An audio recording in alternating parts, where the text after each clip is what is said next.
Bonjour à tous. Alors moi j'ai recopié le titre, mais en effet on parle d'une incontinence urinaire, mais que c'est une incontinence anale. Alors on n'est pas dans du très glamour, et pourtant, quel est le point commun entre ces deux femmes, Debbie Reynolds et Whoopi Goldberg? Eh bien, c'est leur investissement dans la lutte contre l'incontinence urinaire. Mais évidemment, comme l'incontinence anale, c'est moins glamour, on ne saura pas si ces deux personnes étaient aussi atteintes d'incontinence anale. Et pourtant, l'incontinence fécale, ça a une prévalence de 8 à 9% dans la population générale, et l'incontinence urinaire de 15 à 40%. Et finalement, il y a une patiente sur 3 atteinte d'incontinence fécale et une personne sur 4 atteinte d'incontinence urinaire qui va avoir une double incontinence. Et ça représente 5 à 8% des femmes selon les tranches d'âge.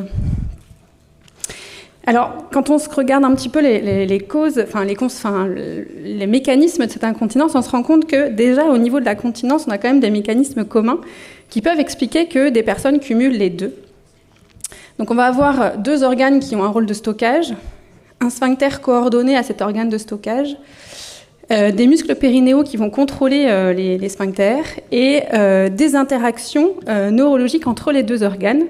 Il n'est pas rare de voir une constipation associée à un globe vésical et des troubles neurologiques occasionner des dégradations des deux fonctions ensemble. Et puis aussi, il y a des commandes neurologiques qui sont communes, notamment via les fibres parasympathiques qui circulent dans les racines sacrées, notamment S3, pour tout ce qui est de la sensibilité, de la motricité du muscle lisque de cette zone, et puis pour ce qui est de des fibres motrices des muscles striés, donc on va avoir le rôle du nerf pudendal qui rentre dedans et qui tire aussi certaines de ces fibres de S3 principalement. Et puis, comme les mécanismes de continence sont communs, les mécanismes d'incontinence vont aussi avoir des points communs.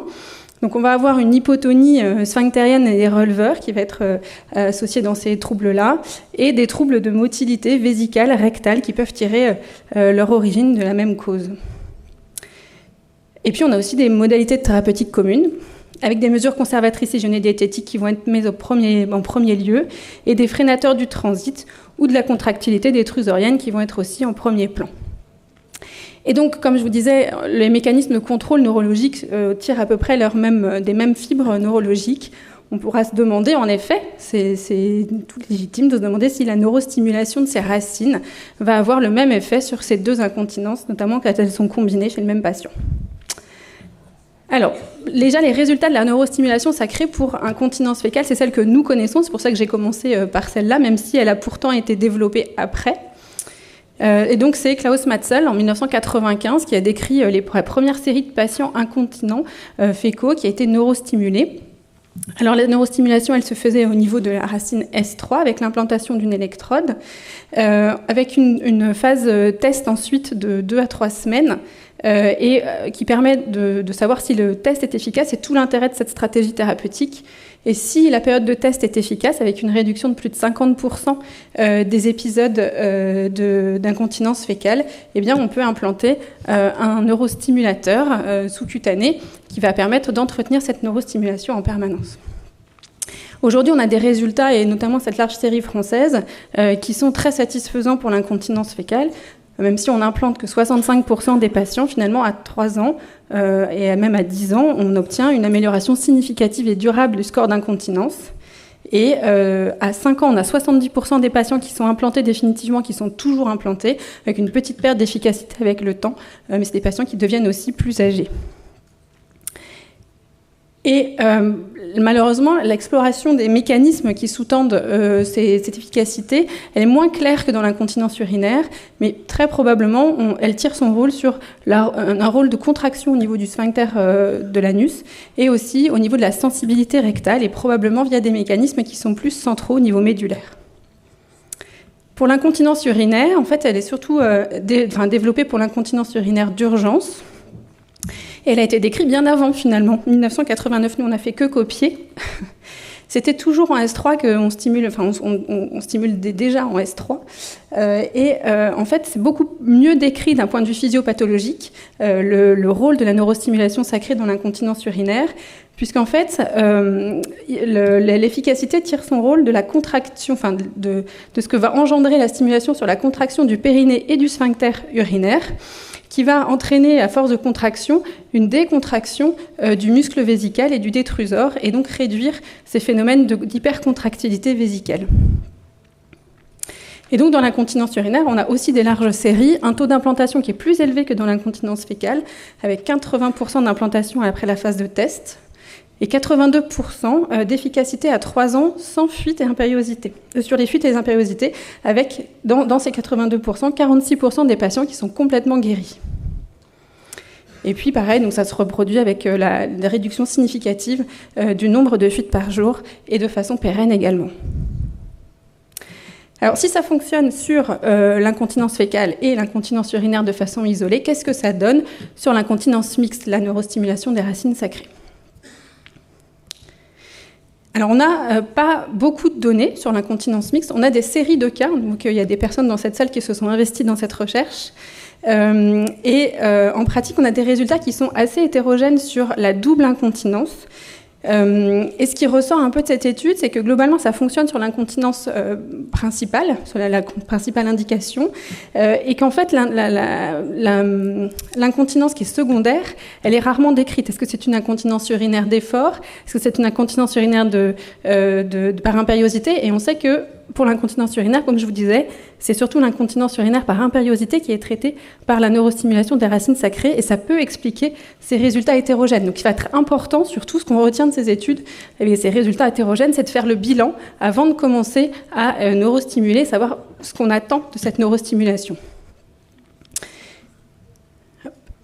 Alors, pour essayer d'améliorer, d'affiner un peu les résultats, il y a quand même des études qui ont essayé de filtrer les patients au départ, et notamment cette étude qui s'appelle Rosetta, qui est une étude qui a été menée chez les patients incontinents urinaires par impériosité, enfin les patienteux, 364 patients, et en fait cette étude, elle évaluait la neurostimulation des racines sacrées en comparaison de l'injection vésicale de toxines botuliques. Et c'était pas ce qu'on attend de cette étude, mais en tout cas, il y avait une réduction du score d'incontinence urinaire. Et en analyse secondaire, ils ont regardé quel était le résultat des patients qui avaient une incontinence fécale. Alors, quand on regarde chez tous les patients le score VESE, qui est un score d'incontinence fécale, on n'avait pas de modification. C'est les carrés plus gris. Il n'y a pas de modification du score de VESE. Par contre, quand on s'intéresse aux patients qui sont incontinents fécaux au départ, c'est-à-dire qui ont un score de VESE supérieur à 12 au départ, eh bien, ces patients-là ont une amélioration significative du score de VESE à 6 mois et même à 24 mois. Et ce qui est un peu perturbant, c'est que les patients qui avaient une injection de toxine botulique, ils étaient améliorés tout autant. C'est la colonne de gauche, il y a une amélioration significative aussi de leur score d'incontinence fécale, alors que pourtant, on a juste injecté la toxine botulique dans la vessie. Alors, c'est pas très bien exploré, mais très probablement, il y a, du fait d'interactions neurologiques entre les deux organes, une amélioration de l'un qui est bénéfique à l'autre, et inversement.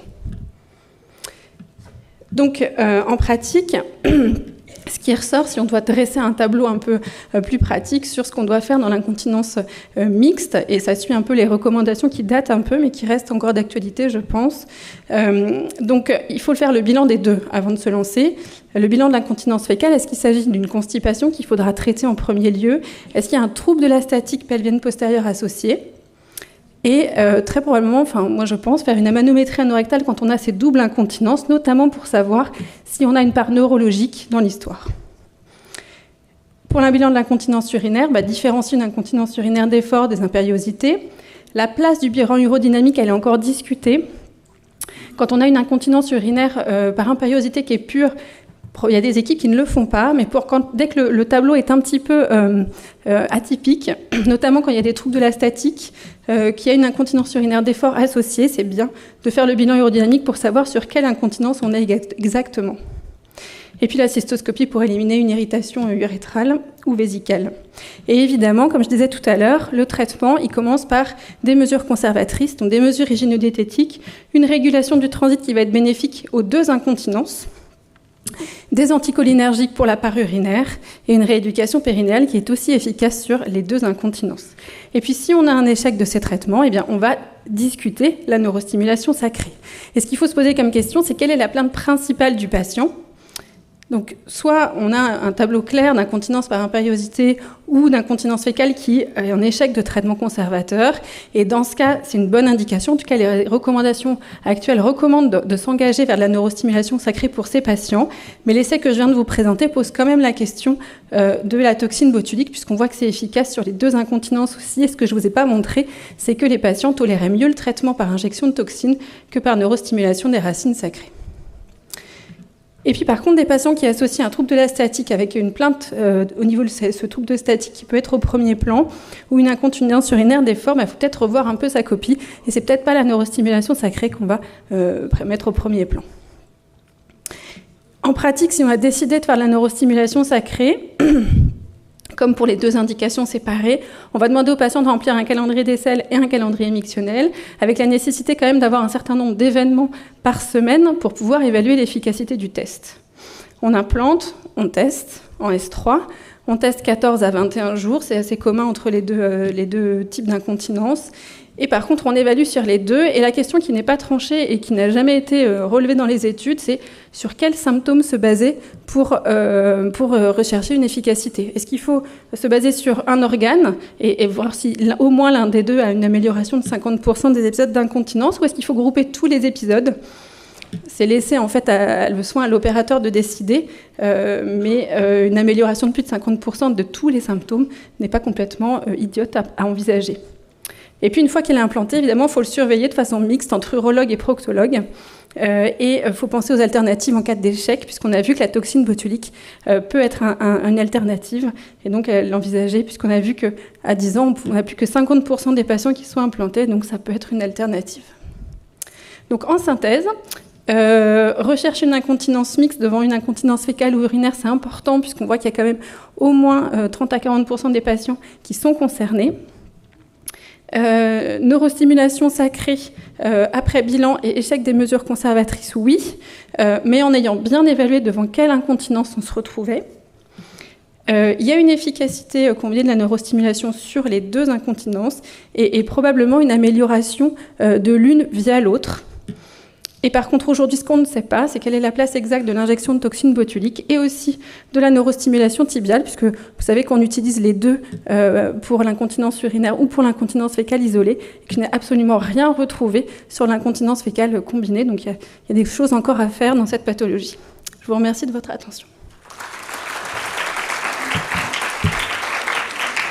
Merci, Émilie. Est-ce qu'il y a des questions dans la salle ?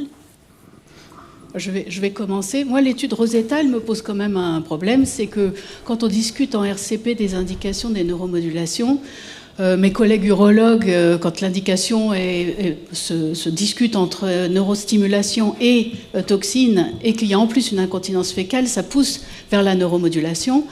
Or, si on t'écoute, finalement, non, on a tout faux. Il suffirait de traiter l'incontinence urinaire par quelque moyen que ce soit pour que l'incontinence fécale aille mieux.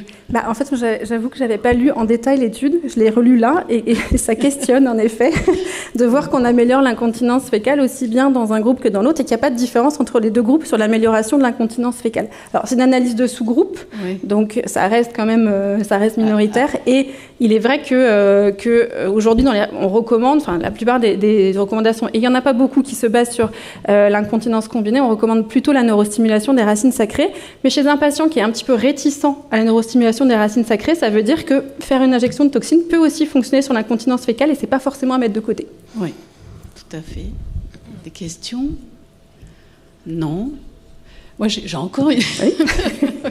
En fait, je crois qu'il faudrait faire une étude en prenant des gens qui vraiment ont une incontinence fécale sévère, une incontinence urinaire sévère, bien étudiée. Ouais. Et vraiment, parce qu'on considère comme double une incontinence fécale et une petite incontinence urinaire.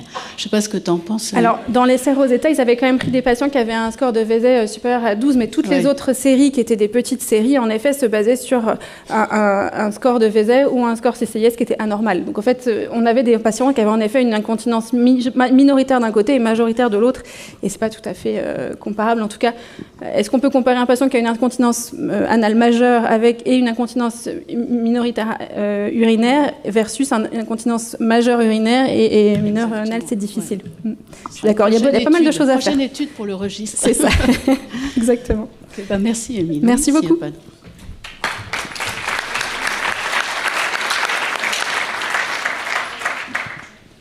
Maintenant, c'est Diane qui va prendre la suite et qui va nous parler des irrigations coliques par voie transanale et de la neuromodulation des racines sacrées pour le syndrome de Lars.